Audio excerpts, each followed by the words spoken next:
Estamos chegando ao fim do ano. Eu queria mandar uma mensagem especial em relação a todos os meus seguidores, enfim, que se me seguem porque, de certa forma, comungam dos mesmos ideais, dos mesmos princípios, das mesmas preocupações em relação ao Brasil e devem ser patriotas.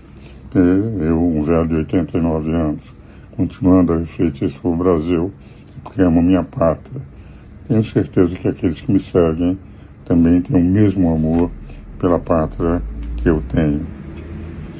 Mas queria fazer um rápido apanhado desse fim de ano.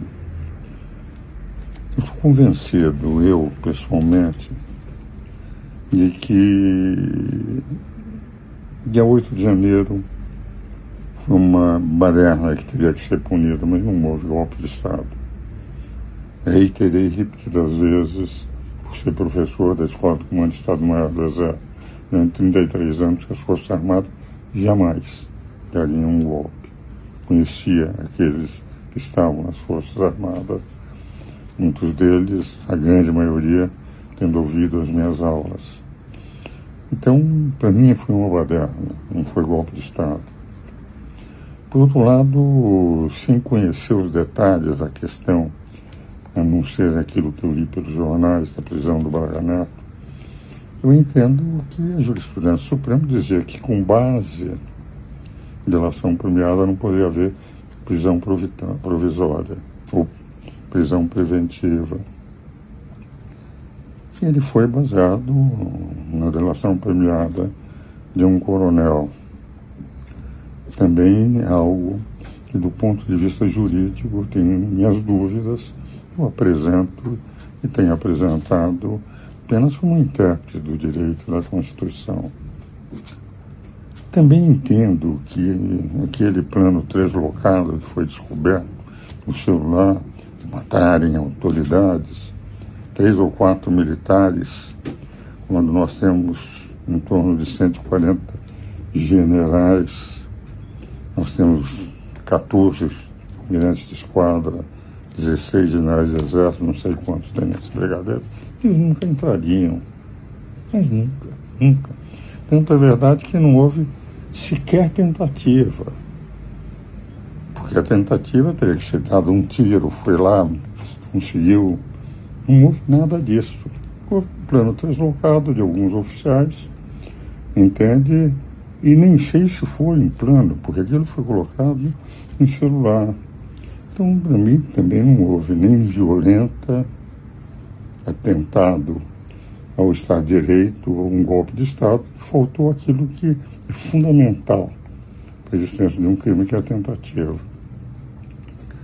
Por outro lado, reconheço que hoje é uma simpatia muito maior da Suprema Corte em relação ao Poder Judiciário, em relação ao Executivo e do Executivo em relação ao Poder Judiciário.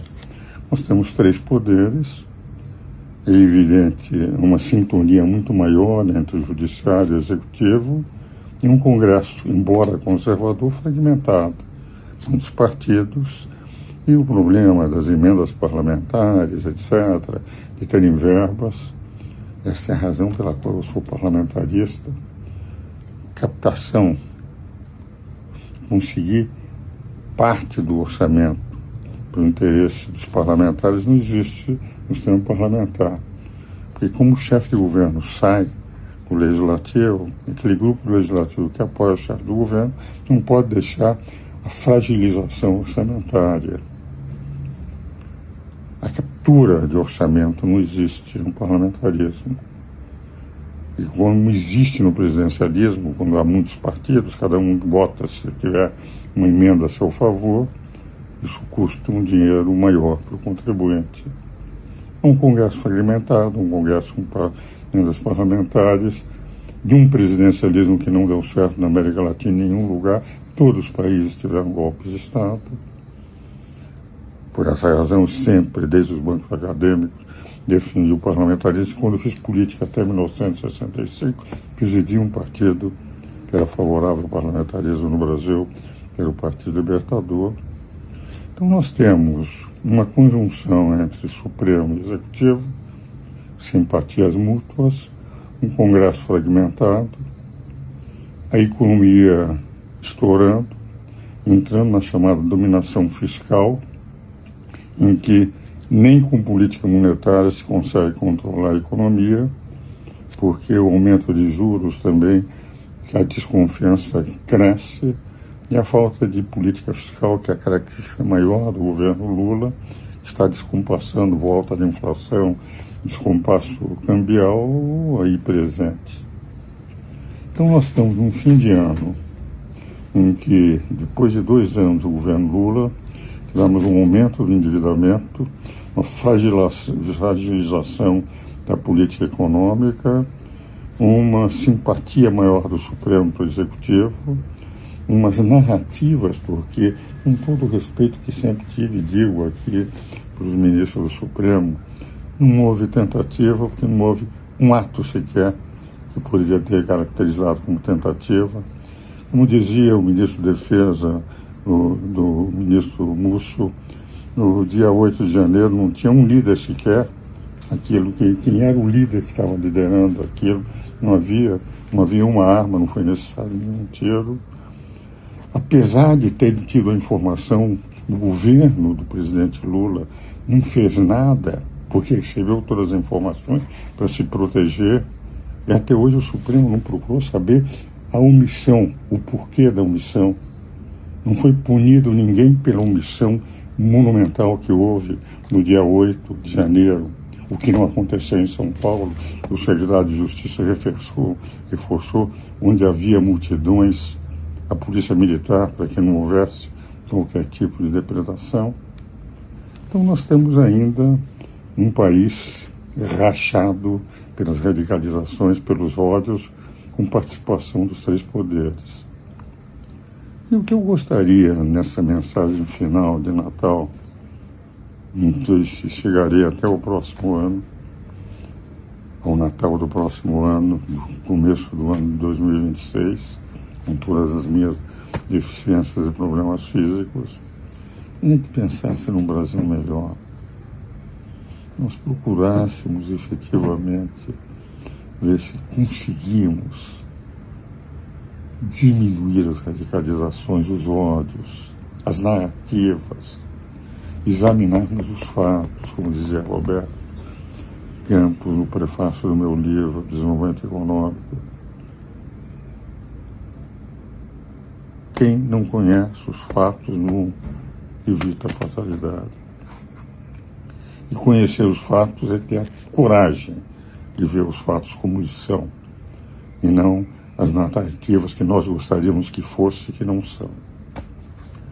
Nós precisaríamos tanto de paz nesse país, para que o dia, qualquer que seja aquele que está na presidência da República, ter paz, mas aquele que está tem que também não alimentar o ódio, para que o país possa sair dessa crise econômica que vai prejudicar brutalmente a todos os pobres. Política porque, enfim, as radicalizações vão se multiplicando. E jurídica, porque o que mais o Brasil está precisando nesse momento é segurança jurídica. E, infelizmente, com os prolongamentos de inquéritos, com todas as questões que estão sendo colocadas, grande parte dos juristas vem sem entrar no mérito da qualidade dos ministros da Suprema Corte. Nós vivemos com uma grande insegurança, despencando o apoio da população à imagem da Suprema Corte. Como eu os respeito, de um lado, mas quero um bem do Brasil muito além do respeito que possa ter por quem quer que seja.